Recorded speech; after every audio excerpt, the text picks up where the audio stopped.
I call it like the empty boat mindset. This monk goes out on a lake to meditate. In the middle of this meditation, he feels another boat crash into him and he starts feeling this rage building within him. His eyes are closed. He's like, how dare this person crash into me? They're getting so angry. They're building up all these emotions. And the monk opens his eyes, and what he sees is that it's a boat that has come unmoored from the dock. Its rope was detached, and the boat is actually empty. And in that moment, all of his anger dissipates because what he realizes is you can't get angry at an empty boat. Most of these collisions that we experience in life are with empty boats. We apply this narrative that there was negative intent. Usually, it was just an empty boat in some way. And living that way with that mindset provides a lot of peace. Walker and Dunlop brings you insights for life. Unique perspectives from impactful leaders.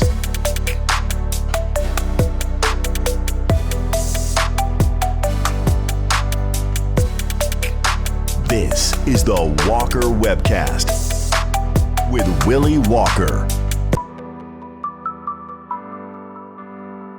Welcome to another Walker Webcast. It is my great pleasure to have Sahil Bloom join me. Sahil, I got a ton to talk to you about. Let me do a quick intro, and then we'll dive into our conversation because there are so many issues that you are focused on, talking about, writing about, being followed on, that are so relevant to the listeners of the Walker Webcast and pretty much almost everybody I know in my industry and friends who are not in my industry. That I'm very excited to hear your thoughts and also talk about your story and how your story impacts the way you are today and how the journey you've taken to get to where you are today.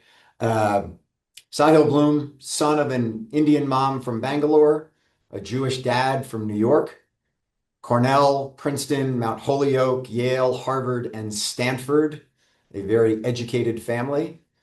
Western High School Wildcat to Stanford Cardinal baseball player, younger brother of Sonali, someone who's never met his paternal grandparents, a sub 3 hour marathoner, a sub 40-degree cold plunger, a New York Times best-selling author of his book, 5 Types of Wealth, which we will talk about today, 800,000 newsletter readers on a weekly basis, and a reasonably ambitious goal to positively impact 1 billion lives. So, first of all, Sahil, welcome. Thank you so much for having me. And I appreciate the warm words in the intro, man. So here's my first question to you, though. As a guy who grew up as a self-proclaimed, having self-proclaimed insecurities around intelligence and self-worth, to get to a place where you can even contemplate, much less explicitly state, a desire to impact 1 in 8 humans on the face of the planet. Talk about that. Yeah, the insecurity was an interesting thing. You mentioned a little bit about my upbringing and background. I come from this mixed race household. I have an Indian mother, and then I have a Harvard professor father. So you can imagine with the combination of those two, I was getting academic pressure from both sides of that equation. But my household and my family very much measured success in the form of grades. It was like academic success. That was what really mattered. And you mentioned I have an older sister. My older sister is extremely high achieving academically. Like I think to this day, probably still has the highest GPA in our high school's history. Just was like doing all of the things that my family considered to be the markers of success. And from a young age, I didn't feel like academics quite came as easily to me as they might have to her. And what it started at a young age was this like little story that started in the back of my head and then slowly started growing, that I wasn't very smart, that like I wasn't very capable, and that I needed to find something else. And The thing about humans that we all learn at some point in our lives, whether with ourselves or with our own children, is we fall victim to this idea of a narrative fallacy, right? Like the story that we already believe about ourselves. It's very easy to look around and find evidence to confirm that story and ignore all of the evidence that would refute it. And so from a young age, I started doing just that, right? Like I would look around and find all of that evidence, and it built up this sort of internal void, if you will, that I sought external solutions to, like the external solution to the internal problem. And when I think about those early years of my life, what I see in reflecting on it is this eternal chase to get the pat on the back, the external affirmation that would make me wake up and feel like I was enough, like I had done the thing.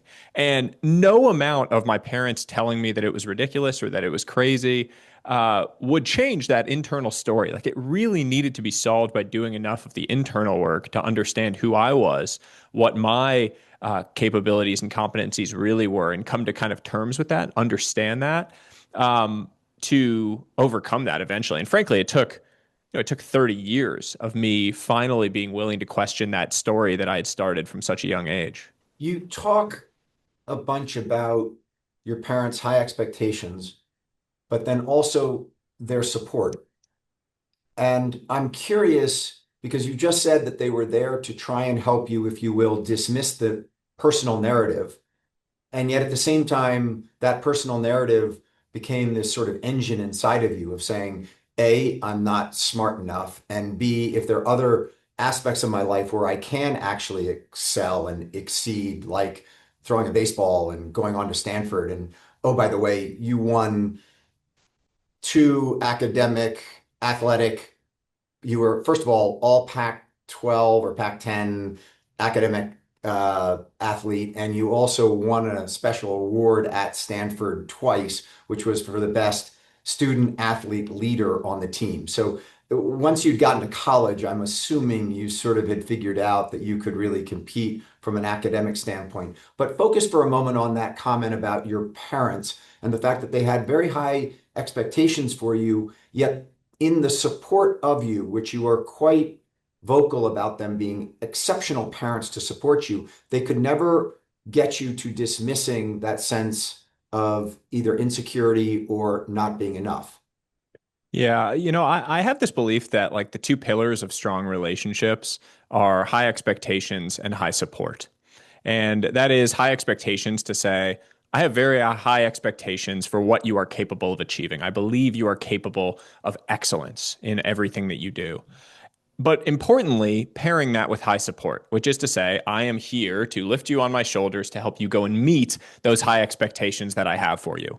The reason the two are important together is because high expectations without high support manifests as resentment, right? Like we all know someone like that in our lives who seems to have high expectations for us, but then they're nowhere to be found when it comes to meet those expectations. And that leads to a feeling of resentment. On the flip side, high support with no expectations leads to some form of mediocrity, right? Like I'm going to help you a whole lot along the way. I'm going to insulate you from every fall, but I don't really think that you need to push yourself to go out and achieve and be the best in some form. My parents very much did combine the two, and I would say, my father and my relationship, my whole upbringing, was built around those two pillars. The reason I think it was so challenging to crack that story that I had internally was because I was never pushed to really do some of that like internal wrestling associated with asking whether that story was credible in the first place. That I actually needed to look at and do. I could be told that it didn't make sense, but for me to actually sit down and spend the time doing that, it's very hard to get a kid to do that. Like you just are not, you're not aware enough of yourself. You haven't developed enough patterns of self-awareness to even have that internal conversation. And so part of me just thinks, look, that is part of growing up. Like insecurity, these feelings of not enoughness, that is part of maturing as an individual to come to that level of self awareness where you can look in the mirror and have that internal dialogue. And so I don't know. As a parent now, I wrestle with it a lot because I think about, with my son, if he starts facing that same thing in adolescence, how do I get him to look in the mirror and have that conversation? Because at the end of the day, I think that we can't teach our kids anything. Maybe that's harsh to say, but I don't believe we can teach our kids anything. I think we have to embody the things that we want them to learn and understand. I can't sit my son down and tell him that X, Y, and Z is important. He needs to see me live by those things.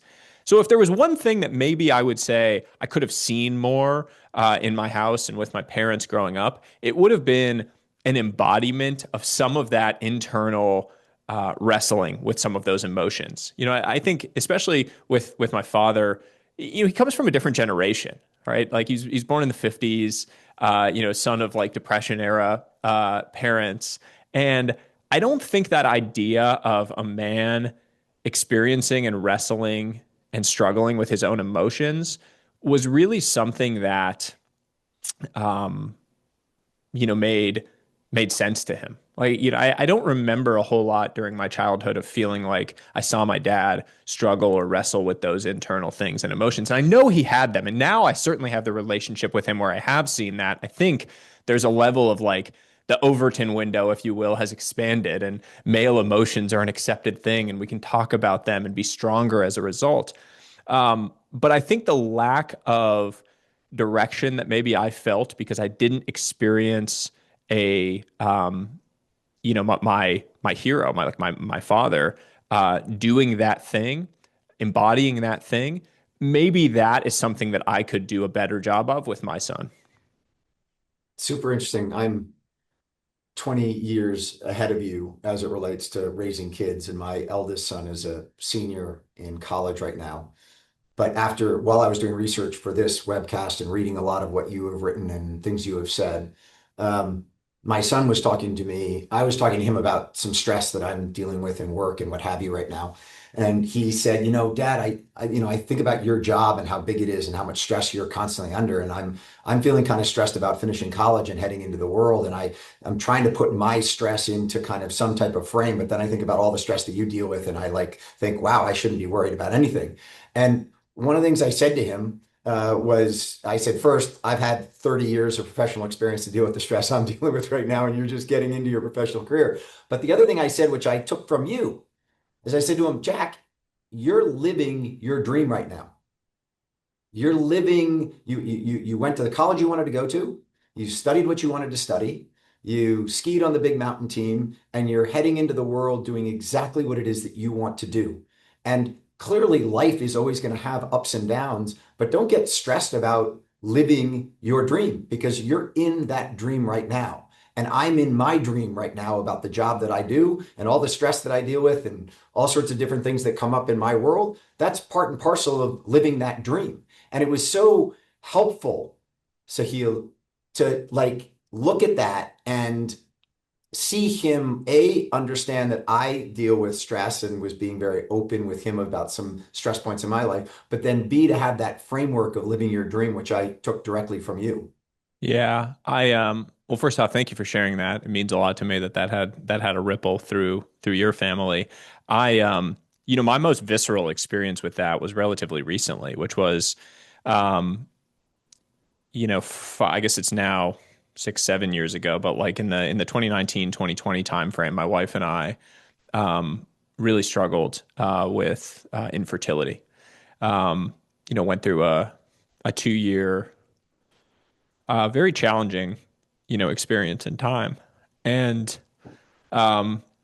just before my book came out in January of 2025, I was in my office like really working feverishly, like really focused on this project for the launch. And my son, who we had been fortunate to have a few years earlier, he was 2.5 at the time, came barging into my office, and he started jumping up and down on the couch, and he was throwing stuff all over the place, like doing 2.5-year-old terrorist like things. And I started having this very annoyed train of thought go through my head of like, why is he doing this? This is so annoying. Doesn't he know I'm trying to focus? He should really get out of here. And I have on my desk this photo of me holding him the day he was born. And I looked at it in that moment, and it snapped me back to 4 years earlier when my wife and I were in the middle of this 2 year struggle. And I had prayed every single night without fail that we would one day have a healthy child. And here I was in this moment complaining about the exact thing that I had prayed for. And it was a reminder to me of that exact fact that sometimes in life, the things we pray for become the things that we complain about, that we stress over, but only if we let them. Only if we don't stop and catch ourselves in those moments and recognize that sometimes you are quite literally living out your prayers. Every single thing you are doing today, stressful or not, is something that your younger self dreamed of. And frankly, something that your older self will wish they could go back and do, wish they could go back and experience in some form or function. And so that really snapped me back. And it has been a constant reminder in my head to both remember that, but also create those triggers around me. Like that photo served as a trigger in that moment to pull me back into the present, to remind me of those moments and of that presence. And you can just create those around you. You can have things like that in your life that snap you back into those moments. And it is so powerful if you can create that. So, Sahil, talk for a moment then about how you put your family at the center of your life. So, you've written, my parents, sister, and family mean the world to me.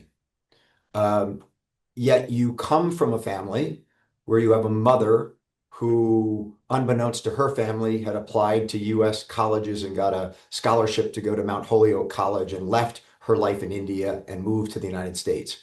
You have a father who met your mother at Princeton and was told by his family that if he continued to date a woman who was not of the Jewish faith, and your mother, that his parents would, if for all practical purposes, excommunicate him. And he moved forward with his love of your mother. And as a result of that, you've never met your grandparents.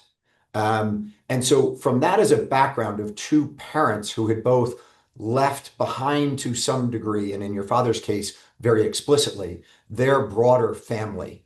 And then the relationship you had with your sister growing up, which you have said was quite challenged in that she was always this, always doing things sort of better than you were, gave you a real complex and had some real friction in the relationship.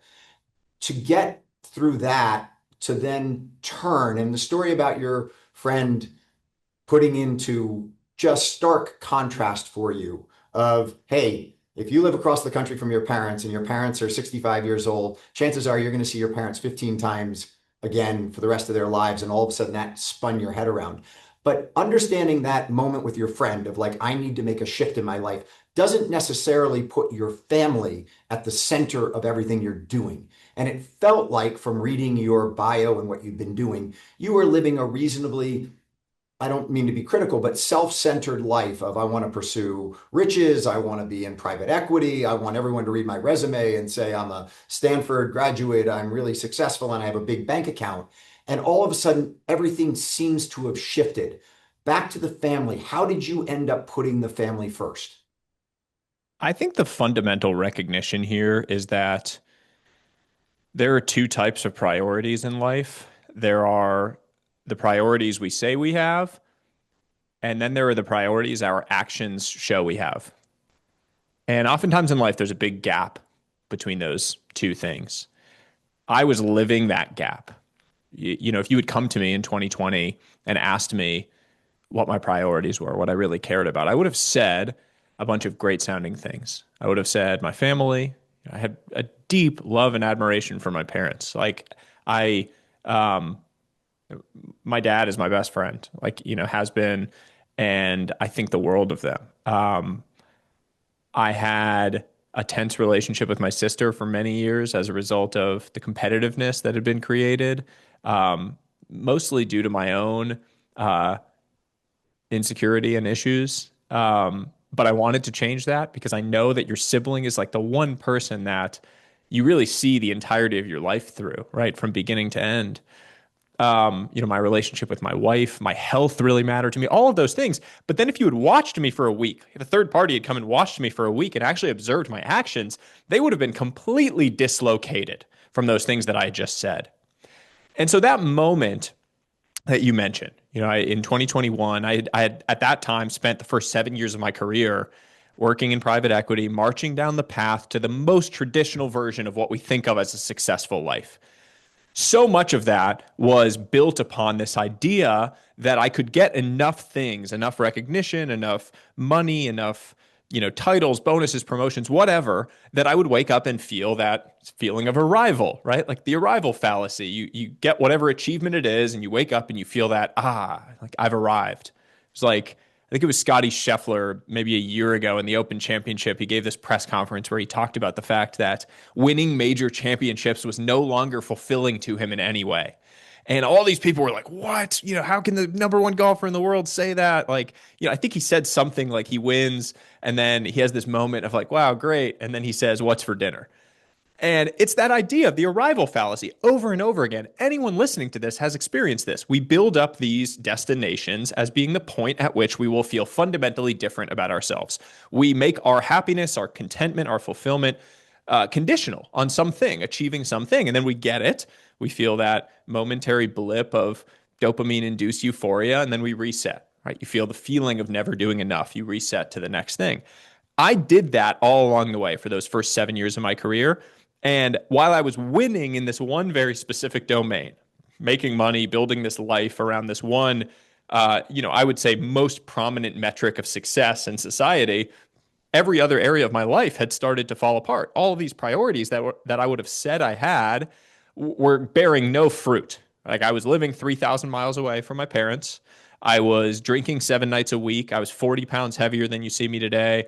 My mental and physical health were in disarray. My wife and I were in the middle of this 2 year struggle with infertility, which was creating strain in our life and relationship for the first time since, we had met when we were 15 years old.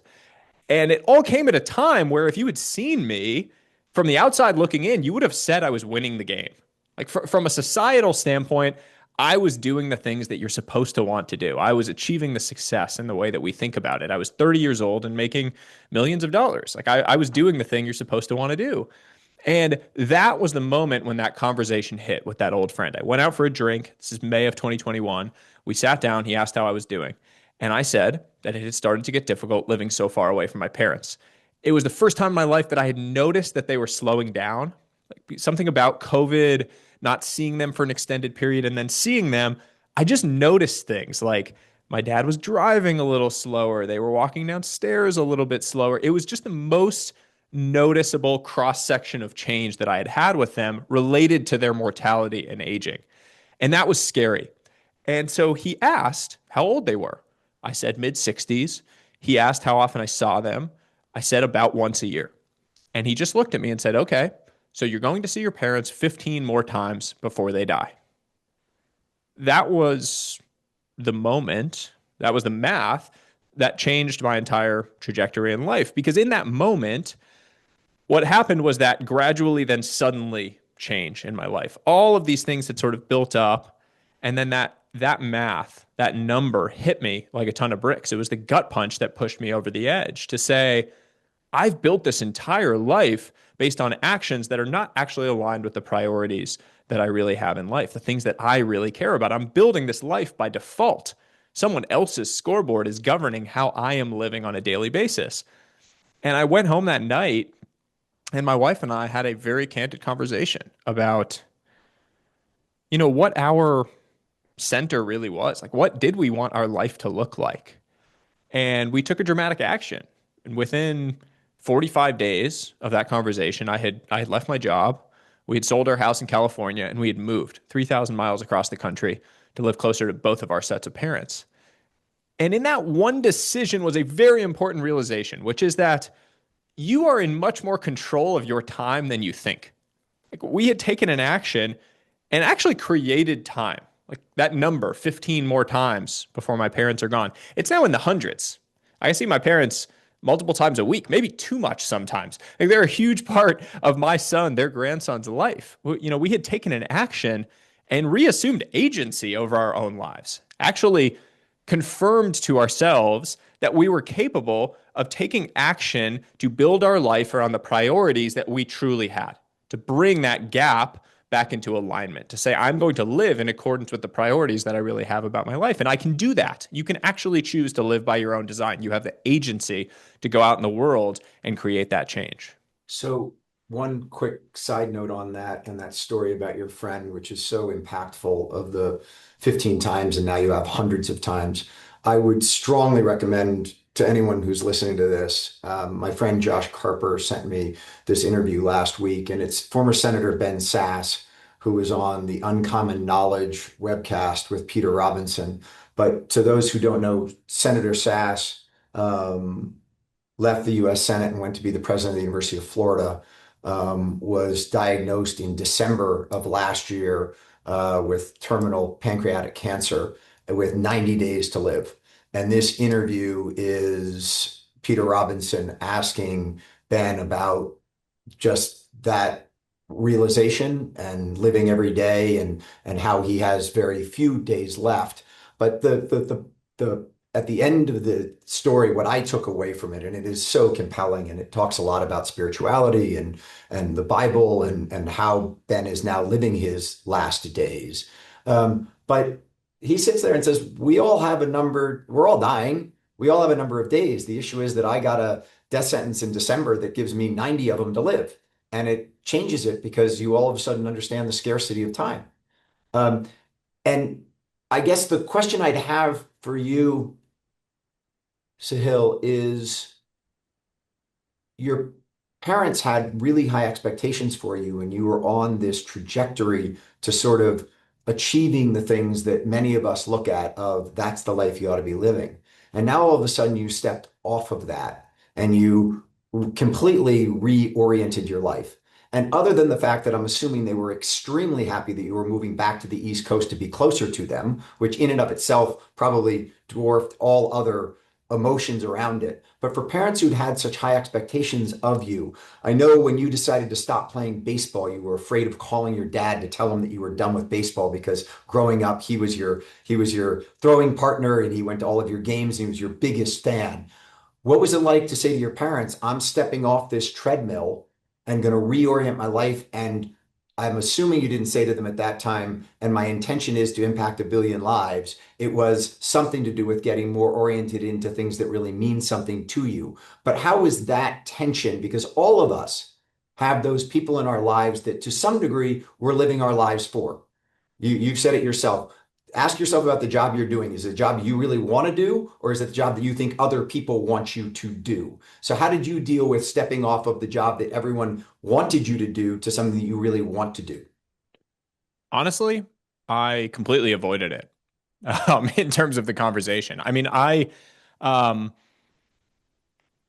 I would say my mom in particular, just given her Indian background, I think there is a cultural thing of like these tracks and these name brands in particular. You know, like my mom could not understand when I took the job I took, which was at a middle market private equity fund. Rather than going to Goldman Sachs or McKinsey. Like that was a little mind blowing of like the thing rather than the name brand, you're going to go to this other thing, which it made tons of sense to me. It was this incredible learning opportunity. I get to skip the 2 years in banking or consulting and go straight into the investing. But it didn't make a lot of sense to her. So the idea in my mind of, hey, I'm leaving this high paying, high status job to go and write threads on Twitter at the time really was a little bit terrifying to me. And if I'm being completely honest, in that whole transition, there were certain decisions that I made that were at least partially informed by the desire to have something sort of real and tangible that I could almost like put on a platter for my mom to understand. One of those decisions was when I published the book, going down the path of traditional publishing rather than self-publishing, even though I had a platform where I could sell it, etc., was like an absolute must, an absolute no-brainer for me because I could tell my mom that I was publishing a book with Penguin Random House, and she could go and tell my grandmother in India, and my grandmother would have something to tell all her friends. And it was like that was a thing that actually, for whatever reason, now reflecting on it, mattered to me. And I do think, look, for a lot of people out there, there are people that want to take this quote unquote leap of faith in life and make this change. And one of the challenges is those, familial pressures that you feel of going down a track that doesn't make a whole ton of sense to others. And you're going to have people in your life that, discourage you or say that it doesn't make sense to do it or to be realistic. And in a lot of cases, that reaction comes from a place of love. And it is because, like in the case of my mom, she didn't understand that there was this different and unique path that I could take to do something completely new, to, carve my entire, like create my own job and my own world by going down this path of writing on the internet, using that to build trust and build this platform where then I could get a book deal and I could raise a venture fund and I could build these businesses. I could do this thing in my own entire way. That didn't make a lot of sense. And so honestly, I avoided it. And my bias at the time was I'm going to do it and then I'm going to have proof and it's going to be a much easier conversation to have. Um, my dad, I think, frankly, just has the most undying, insane amount of faith and belief in me, um, only rivaled by my wife's faith in me. And I never would have questioned whether or not my dad would have believed that I was capable of doing these things. It's interesting in redefining a wealthy life, because you talk about that definition being singular and wrong, how invested both of your parents appear to have been in that definition, and yet you were willing to go and, if you will, challenge it. And clearly, I'm assuming that that has to go back to the strength of your relationship with them, and that you were so close to them that you were willing to sort of say, this may be your definition of it, but I'm going to go chart my own course. Yeah, I think that it's not even that it was their definition, it's just our standard definition. Like when we think of what it means to be wealthy or successful, we place it around money. And the reality is the reason for that is because money is so measurable. Right? It has been a feature of money throughout society and history. It's what has allowed societies to thrive has been the measurability of money and its ability to create commerce and to build these networks and do all of these things as a market. But measurability can also be a bug because what you measure in life really matters. The things that you measure end up dictating all of your actions. Peter Drucker, famous management theorist, said, "What gets measured gets managed." Right? That's the idea that the things that you can measure end up being the things that you narrowly, myopically hone in on and optimize around. All of your actions surround that. You don't need to look far to find examples of this in your own life. Like you ever put on one of those sleep tracking rings or these wristbands, or maybe someone that does. Like all of a sudden, you become the most annoying sleep person in the world. You're like, oh no, I can't go out. I can't have that drink. I can't do that thing, right? My sleep score. I can't get a drink with you. My sleep score. Like you have a perfect sleep score, but you have no friends. You're right. It's a great trade. It's because all of your actions suddenly surround the one thing because you can measure it. And so, as a society, the one way we've always measured our entire self worth, success, has been around money. And while money is part of living a good life, it is far from the only part. And so my recognition was if I can figure out a way to think about the bigger picture war, if you will, rather than just the one battle of making money, maybe if I'm measuring for that bigger picture, I can actually take action to go and win that much bigger picture war rather than have this sort of Pyrrhic victory of winning the battle around money and losing that much bigger picture war.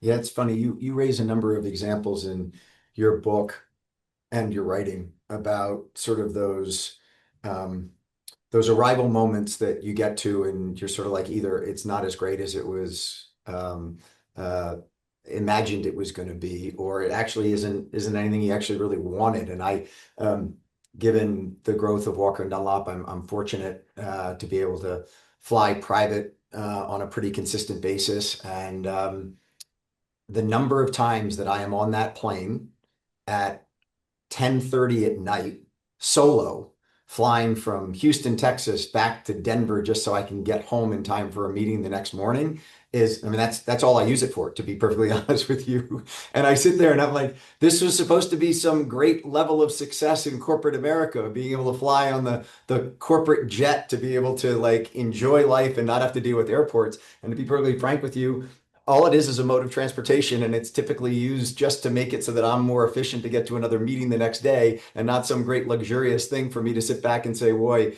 haven't I arrived? And I know I've heard you talk about that as it relates to people's ambitions for their retirement. And, nobody wants to be on that plane alone. when they're older and counting their money, they want to be engaged with friends at a cafe, talking about their grandkids and the life that they're living and the things that they've done together. Talk for a moment about the five forms of wealth that you outline in your book.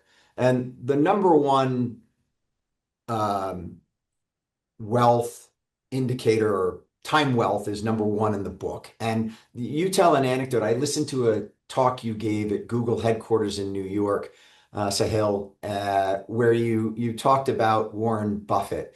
Will you tell that anecdote here? Because I Mhm. find it to be, it's so impactful the way that you tell it. So the five types of wealth, as I talk about them, this sort of new scoreboard, if you will, for measuring your life, are time wealth, which is all about freedom to choose how you spend your time. Social wealth is all about your relationships. Mental wealth is about purpose and growth, space, spirituality.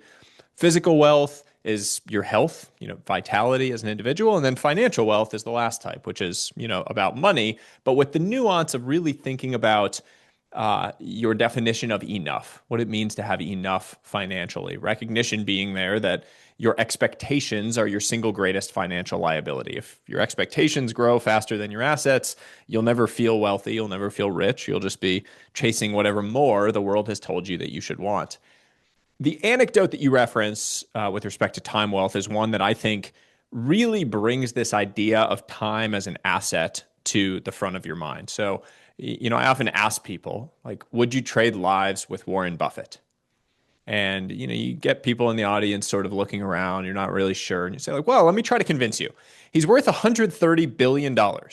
He reads and learns for a living. He flies around on a Boeing business jet. He can basically do whatever, whenever he wants. It all sounds pretty good, but none of you would trade lives with him for one very specific reason. He is 95 years old. There is no way you would agree to trade the amount of time that you have left for all of that money. And on the flip side, he would give anything. He would give up every single dollar that he has to have the amount of time that you have left. So, with one very simple question, you bring to the light this fact, this idea that your time has quite literally, by your own definition, by your own response, incalculable value. And yet, on a daily basis, how much of that time are we really wasting? How much of it are we spending scrolling on our phones, comparing our lives to other people, worrying about the past, stress about the future, doing all of these things that fundamentally disregard that one most precious asset that we have? Graham Duncan, this well known investor, had this idea of a time billionaire. Like a million seconds is 11 days, a billion seconds is like 30 years. And so when you are 20, you maybe have 2 billion seconds left, maybe more with modern medicine. When you're 50, you have a little over a billion seconds left. But we don't relate to ourselves in that way of thinking of ourselves as time billionaires. We don't relate to time as that one asset. And so the example that I always think to give people is like, if you were to leave this conversation now and you walk out on the street and some random person comes up to you and asks you for $10,000, you're like, absolutely not, right? I don't even know you. We've never met. $10,000 is a lot of money. But every single day, we do the equivalent of that when it comes to our time. People that drain our energy, opportunities that aren't really moving us forward in our life that we freely give away our time to, when in fact, that is the one thing that we need to be most judicious about the way that we invest because it's the one asset that we can never get back. We cannot create more of. And so, how do you maintain that discipline? How do you look at your schedule and score things red, yellow, or green? How do you say no to things that typically you would have said yes to? I think that the first step is that red, yellow, green thing that you said, which is trying to form an understanding of the things that you are currently placing and investing your time towards and whether they are creating versus draining energy from your life. The logic here, both professionally and personally, is that your outcomes in life follow your energy. We've all experienced this when you lean into things that are really pulling you, like you feel this natural lift and pull towards them, you tend to create the best outcomes. That's professionally, but also personally. Like the people that make you feel that uplift, the best things come from those relationships. The people that make you feel like you need to take a shower after you spend time with them, you could probably do with a little less time with those people and your life would improve. And so actually auditing your calendar according to that, like at the end of a Monday or at the end of today, color code your calendar according to whether activities created market green, neutral, market yellow, or drained energy, market red. If you do that for a week, you'll have a pretty clear perspective on the types of activities that are creating versus draining energy. Now, the idea there is to then say over a period of a few months, how can I slowly make improvements to that ratio of green to red? You're not going to eliminate energy draining things from your life, from your calendar. If you need to get on a plane for a meeting at 10:30, that might be energy draining. I don't really want to do that, but it's part of my responsibilities to the team and to this broader vision, this thing that I'm trying to go create. So I'm going to still do it. But you can make tweaks to things that will improve the ratio over time. And as you improve that ratio, you start to feel this sense that you are taking control of your time. You're investing it into things that really matter and that are moving the needle forward in your life. So you talk about signal and noise, and you're really good at knocking out the noise and focusing on the signal. How should people listening, Sahil, think about I'm very surprised that you don't read more news. And when I read that about you, I'm like, here's somebody who has one of the most curious minds of anyone I will know. And one of the things that I find to be so refreshing about both your book and all of your work is that you don't have either the arrogance or the wherewithal to say that you have the answer. What you're really good at doing is asking people to ask the right questions about their lives, challenge their thoughts and their patterns and their behavior to think about their own lives, because every life is obviously individual, and what you're doing might not be perfectly applicable to me or somebody else, but you're going to drive me to ask that question. So when I heard you that you don't really watch the news, I was sort of like, doesn't he want to know like what Trump said in the State of the Union last night? Doesn't he want to know like what might happen in the Middle East with the US troops moving in around Iran right now? How do you block out the noise from the signal in your life to give you the time to do the things that really matter? There's this meme that I came across maybe like 5 or 7 years ago of this guy standing wearing a raincoat with an umbrella over his head, and he's watching TV with this like crazy storm on the screen, and he's standing there with this umbrella and this rain jacket, and then you see up in the sky that it's like beautiful sunny day. And I remember seeing that, and it just stuck in my mind of like, yes, it's quite funny, but it's also a truth and a harsh truth about the world that we live in, that a lot of the things that we consume impact the way that we see reality, right? Like the things that you consume are really your diet. It's like your brain diet, and that impacts the reality that you live in. If you constantly just consume news sources on an ongoing basis, what you're going to form in your mind of reality is actually very different from what reality really looks like. We actually know this scientifically, that news is entirely biased towards negativity, because negativity is what actually creates clicks. It's much more likely to get shared and to generate clicks. So the business model, incentives, etc. Nassim Taleb had this idea in Anti-Fragile, his famous book, of a noise bottleneck, which was basically the idea that as you increase the frequency of observation, of data gathering, all you are doing is you are increasing the proportion, the relative proportion of noise to signal. Um, and that really shaped the way that I think about news consumption, because what I realized is that you actually don't need to have a constant drip of news every single day to understand the world. Doing the constant drip actually makes you understand less about what's going on. So you gather more information to understand less. So by reducing your news consumption, I mean, honestly, 90%, you can actually be more well informed about the world while consuming significantly less. And you've gotten all this time back that you can then deploy into consuming things that have lasted, like classic books or essays, or things that are longer term, towards work, towards your relationships, towards literally anything other than allowing yourself to be enraged by whatever the algorithm is serving you on a daily basis. So go to social wealth, um, relationships. You have cited many times the Harvard longitudinal study and the generations of Harvard graduates that they studied, and as it relates to what drives longevity. And yes, actual physical health makes a big difference. Financial wealth makes a difference. But the number one indicator of how long someone was going to live was their social health, the relationships that they had later in life that kept them engaged, kept them vibrant, and kept them, quite honestly, wanting to live for tomorrow. What are your suggestions to people who might feel that their social life, their social wealth, isn't at the level where they would like it to be today? Recognize the power of compounding in every area of life.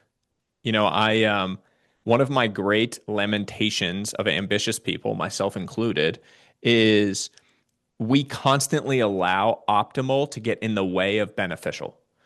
Meaning, we constantly say things like, I don't have an hour to work out today, so I'm just not going to work out because it's not going to be perfect. Or I don't have 2 hours to do deep work, so I'm just going to, send emails. Or I don't have an hour to call my mom, so I'm not even going to send her a text.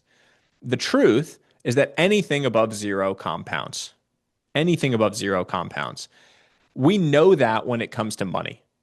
Everyone listening to this, you know that if you put away $100 today, it's infinitely better than zero because it's going to stack and compound into the future. Your relationships benefit from the exact same compounding. Compounding is an extraordinary force, the eighth wonder of the world, right? Einstein famously said that. That applies to your relationships. And so the idea is to then say, okay, that means that I can do the tiny thing today and it's infinitely better than nothing. I can send the text, I can get together for that little coffee, I can go on the little walk with the person, I can do the tiny action today and not need to worry that it's not perfect or that it's not the optimal version of this because it's going to continue to stack and grow. Relationship investments are the single greatest investments that you can make in your life. The second thing I would say is a transition from really thinking about quantity to thinking about quality when it comes to relationships. I think when you're young, you become patterned to believe that it is the size of your social circle that really matters. Like you need to be popular, right? There's this thing that we get told that we need to be popular when we're young. And the truth is that having a few high quality relationships is significantly better than a bunch of random loose ones. There is clear scientific evidence that the people you surround yourself with determine your outcomes. The Pygmalion effect is the name of this psychological phenomenon where we actually rise to the level of expectations that other people have for us. So if you surround yourself with people who believe you are capable of more, who encourage you to think bigger, who push you to think bigger, you will actually rise to the level of those expectations versus surrounding yourself with people who tell you to be realistic, who sort of snicker or laugh at your ambitions. You will fall to the level of those expectations. So, what better reason do you need to choose wisely when it comes to the people that you allow into your space and to recognize that smaller doesn't mean worse if they're really high quality, deep connected individuals?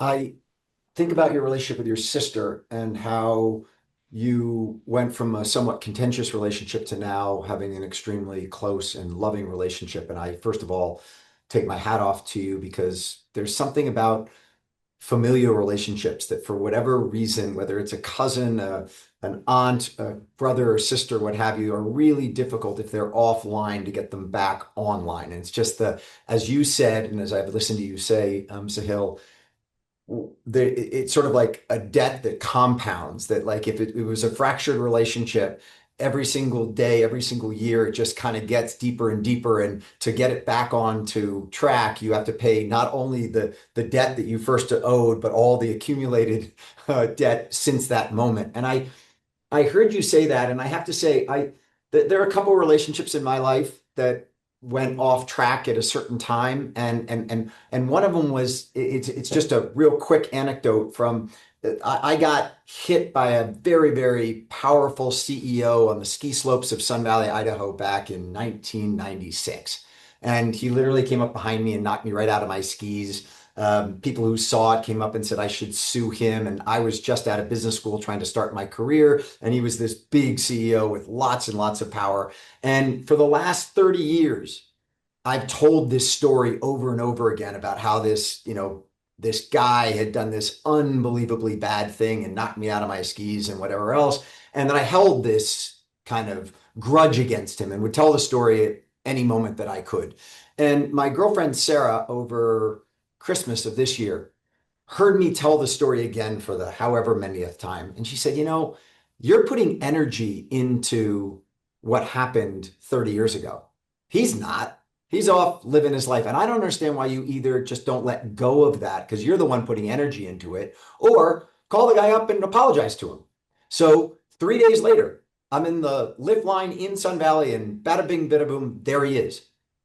And so I left the group I was with and I went over and I introduced myself to him and we were face to face just like we were 30 years ago. And I said, I just want to let you know this happened.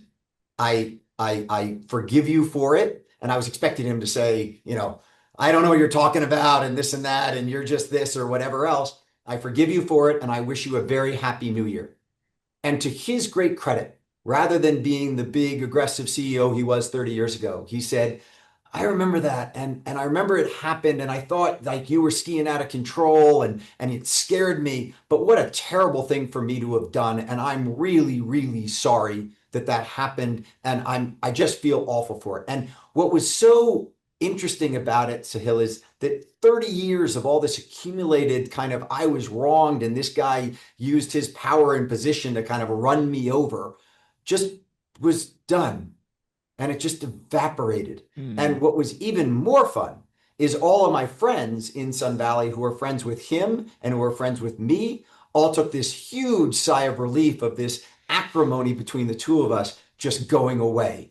And so when I heard you say that time typically doesn't help relationships that have gone offline, I just wanted to tell that anecdote because I was carrying it and that debt keep getting deeper and deeper. And finally I don't think he would have ever said anything to me, but I, thanks to Sarah, went up to him, said, I forgive you. And boy, oh boy, did he step into that in with flying colors. It's also a reminder of this wonderful story that I love. I call it like the empty boat mindset, which is this monk goes out on a lake to meditate. He goes out on a boat in a lake and he closes his eyes and he's meditating. And in the middle of this meditation, he feels another boat crash into him. And he starts feeling this rage building within him. His eyes are closed. He's like, how dare this person crash into me? Like, don't they see me meditating here? Why would they do this? They're getting so angry. They're building up all these emotions. And the monk opens his eyes, and what he sees is that it's a boat that has come unmoored from the dock. Its rope was detached, and the boat is actually empty. And in that moment, all of his anger dissipates because what he realizes is you can't get angry at an empty boat. And the reminder for all of us is most of these collisions that we experience in life are with empty boats. We apply this narrative that there was negative intent, that there was malice, that the person was out to get us in some way. Like, what a jerk. They did this thing, they cut me off, whatever it was. Usually, that is not the case. Usually, it was just an empty boat in some way. And living that way with that mindset provides a lot of peace. Like sometimes collisions just happen, and it is within our control whether or not we want to apply this narrative to it that leads to that anger building up. You use the word intent, and we've talked about time, we've talked about social relationships. Talk about Lionel Messi and the intent that he uses and how we can all learn from his intentional movements as it relates to the use of time and the relationships that we try and foster and maintain. There's this ancient Greek concept of kairos. The ancient Greeks had two different words for time. They had chronos and then they had kairos. Chronos was like chronological, linear, quantitative time, like time A to time B. All time is created equal. Kairos was the idea that not all time is created equal, that there are specific moments or windows that actually have more texture, more meaning, higher importance. And that energy invested into those windows has the potential to create extraordinary outcomes. The best example that I can think of someone internalizing this is Lionel Messi. If you go and search Lionel Messi walking on Google, you'll get like 500,000 hits. He has the most talked about walking habit in the entire world. 107th minute of the World Cup final, he's like dawdling around the field, looking off into empty space. And so commentators bemoan the fact that he's lazy, that he's walking around all the time. Why isn't he sprinting?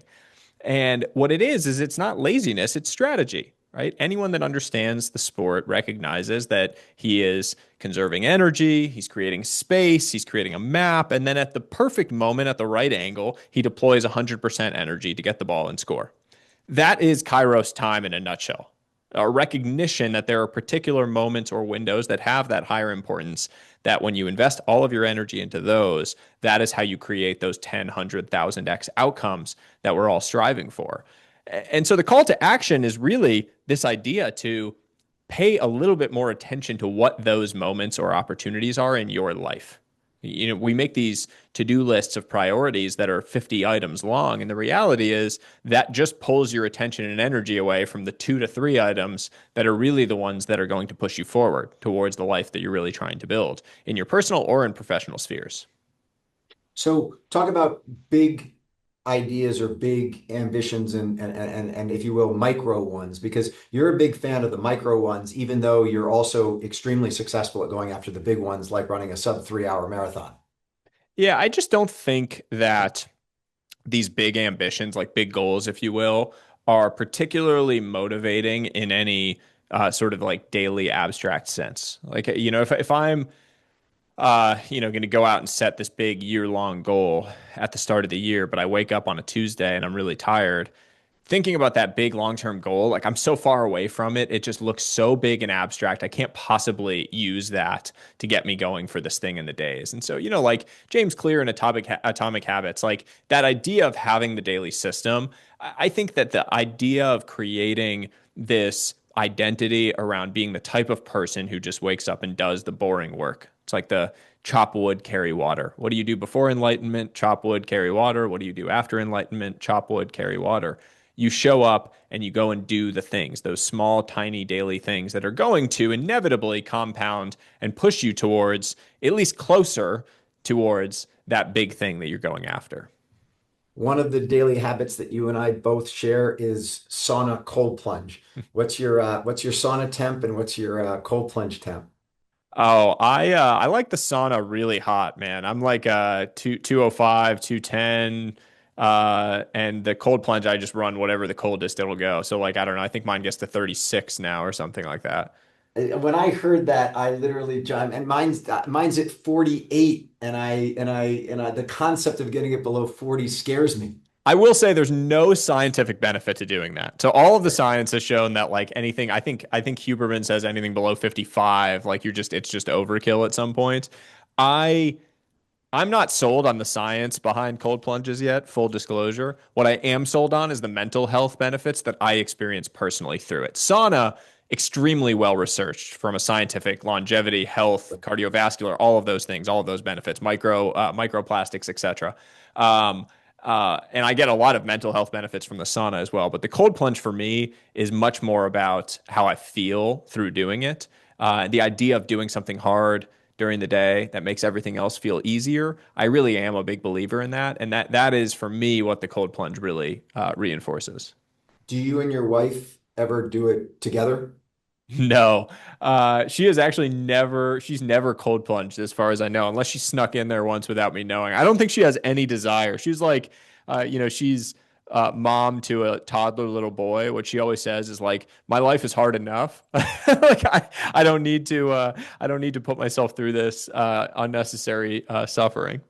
I will say that my partner Sarah and I do both together, and it's an incredibly, we did it last night when I got home, and it's an incredible way to connect as you sit there in the sauna and can catch up on the day as you're doing that, and then hit the cold plunge. Um, Starter or closer?